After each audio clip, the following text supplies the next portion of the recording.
Hello friends, welcome back. Let's discuss about Oracle Introduction to Oracle Data Guard. Before moving on, I would request everyone to please subscribe to my channel. Please like the videos to support my channel, as well as please hit the bell icon.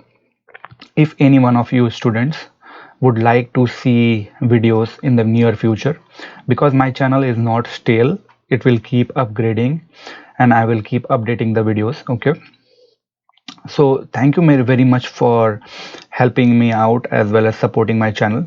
You can support me more by referring this channel to your friends and your relatives and other students. Okay, so let's get started. So what are the objectives we are covering today? So we are covering what is Oracle Data Guard. Okay, what are the Data Guard usage, Data Guard disadvantages and limitations. So what is Data Guard?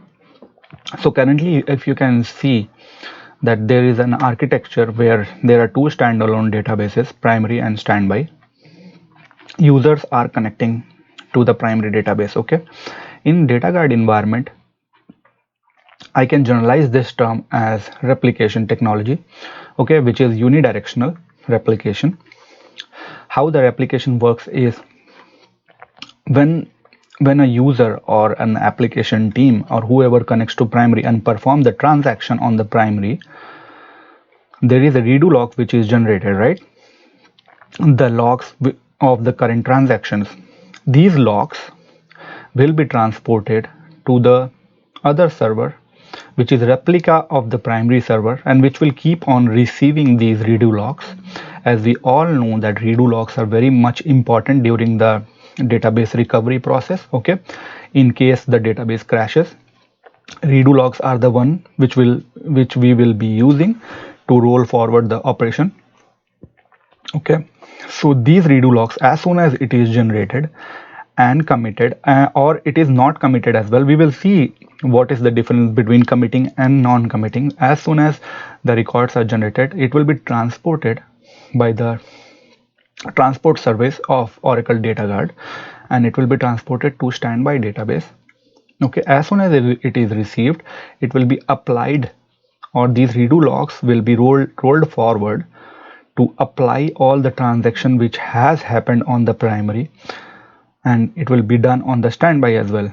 So you know now that standby is same as primary. That is the reason we are calling it a replica. Okay, why this is red colored and why this is black colored? The reason is the standby is usually by default is in mount state. Okay, mount state, it means that only DBAs can connect to this database. Okay, no users transactions are allowed because the database is still not open. Okay, the data files are not still accessible.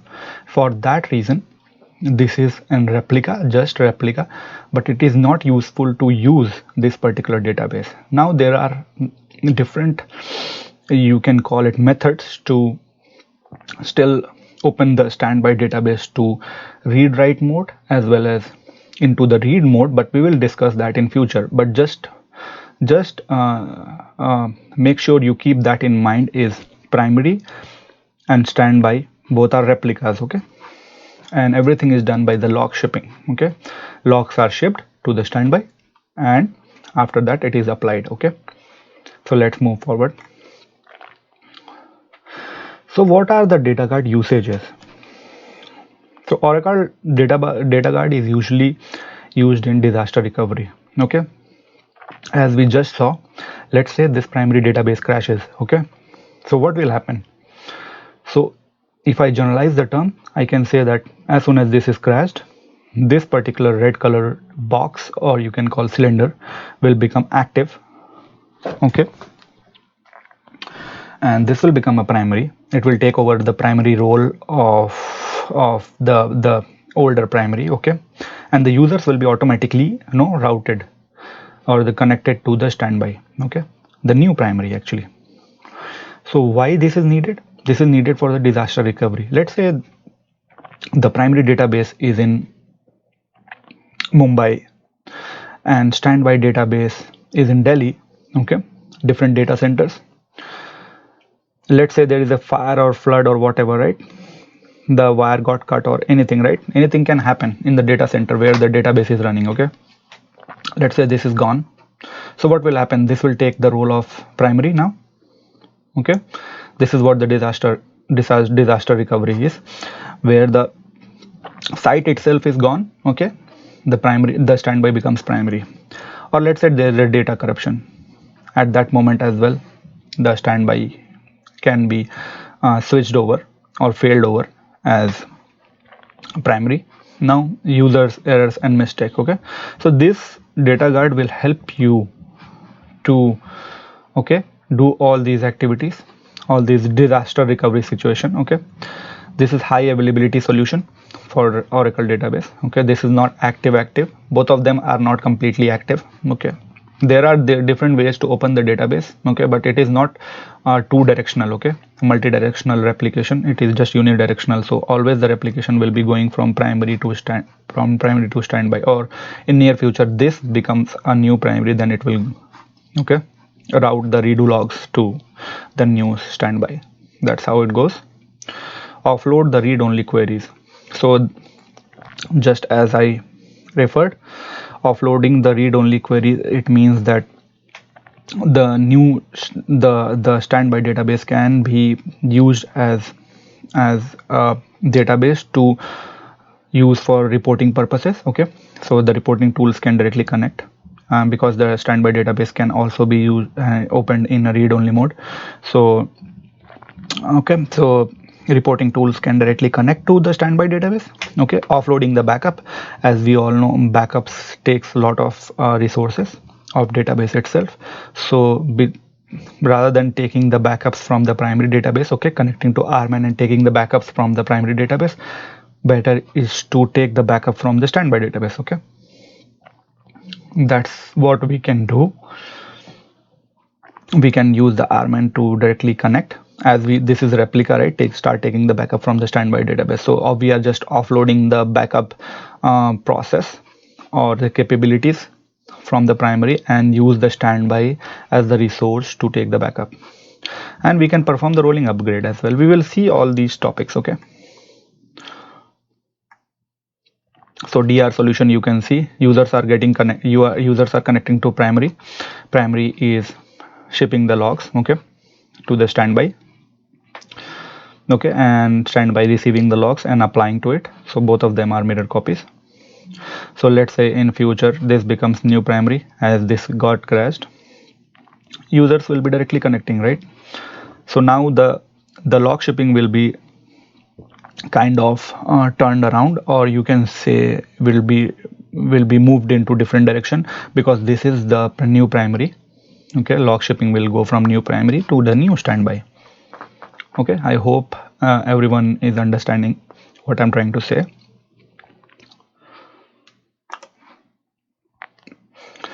Okay, so we can also offload the read-only queries. So let's say there is a reporting tool. Okay, initially it was connected to the older primary. Now the reporting tools, okay, we can actually, we can let this particular reporting tool to connect to both of them. So kind of, what I'm trying to say is, let's say this is primary, new primary, it has become new primary now. Reporting tool used to connect to the new primary. As soon as this is gone, okay, it is connected to this. Or if this is gone, if you can see the marker, if this is gone, then reporting tool can be offloaded to the other one. Or we can also say that rather than connecting to the new primary always, or the primary database always, better edit your connection string in the reporting tool and let it connect to the new standby, because we have already discussed about that the standby database can be opened into read write mode. So now the reporting tools can be used, right? So reporting tools can be used to query the database rather than no, using the resources from the primary database. Okay, moving on. Same thing can be done by the RMAN backups as well. Rather than taking the backup from the primary database, okay, and eating up the resources, better is to connect to the standby database and run the RMAN backups, so that you utilize the resources, right, from the standby database rather than using the resources from the primary database, which is production database, right? You don't want it to slow down, okay, and eat up the process.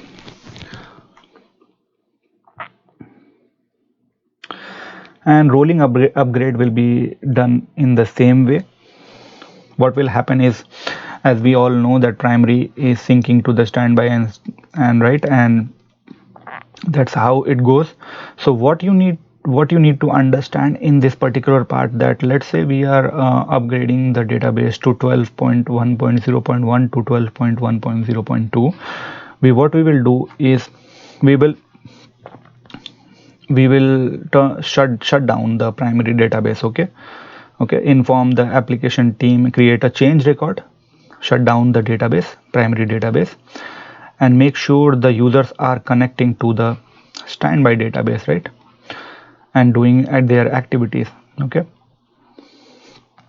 As soon as the primary database upgrade is done, you will let user know to connect to primary database again and then upgrade the standby database. So it's kind of rolling upgrade, because you get the advantage of the replication technology or mirroring technology, where both databases are at the same stage, right?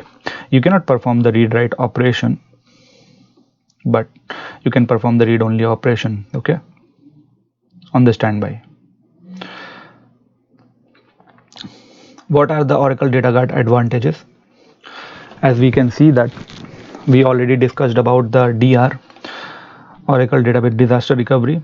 So we can use the data guard to for the site disaster, fire, earthquake, flood, and other stuff, okay, for the data corruption, for the users errors or mistake, okay, for any of these activities done or performed, or anything bad happened to the site itself, the Oracle Data Guard technology will help you in disaster recovery, okay, because these things are very important, right? You don't want your site to be going down, okay, or there is a data corruption, okay, during the replication, or there is a user error where the user has accidentally deleted millions of records, okay. At that moment, you can use the data guard technology to recover from disaster, okay. So this will be called as high availability and data protection. This will be termed consolidated into high availability and data protection. Now, server high availability, active passive, where one database is active and other standby database is passive. It is replicating, right? So we are using the resources. We are just not wasting the resources, because we will be offloading the queries as well and offloading the backup. So we are utilizing the standby database for asking application team to connect to the standby database, okay, then using the resources and offloading the backups as well. So actually using the standby database to take the backups, right? So your resource utilization is the main term here. Rolling upgrade, as we already discussed, this will be termed into high availability, where users are always connected to one database at a time, okay, and other database can be upgraded accordingly. What are the limitations? If I can say, there are limitations to Oracle Data Guard. Oracle Data Guard has some limitations. So client can use different technologies to get the advantages of that particular technology. So Oracle Data Guard limitation will have active passive replication, where there is the replication will be from primary to standby. So this is unidirectional. Nobody can connect to standby database and perform read write operation, okay. So this is not done in Oracle Data Guard. This is not allowed actually. So that is the reason that Oracle Data Guard is a unidirectional replication. But if you want a multi-directional replication technology to be there in your environment, then you can use Golden Gate, Oracle Golden Gate technology, which will allow you to have multi-directional replication from standby to primary or primary to standby, okay. Very good technology. Now, other than that, we OS and platform architecture on primary and standby must be same. Okay, they cannot be different. When you configure the Oracle Data Guard, the OS as well as the platform architecture must be same. So for that reason, this is not non-heterogeneous. Okay, in Golden Gate, this is not the case. Okay. So yeah, so we have completed our discussion about the journal terms of Oracle Data Guard. So thank you very much for watching.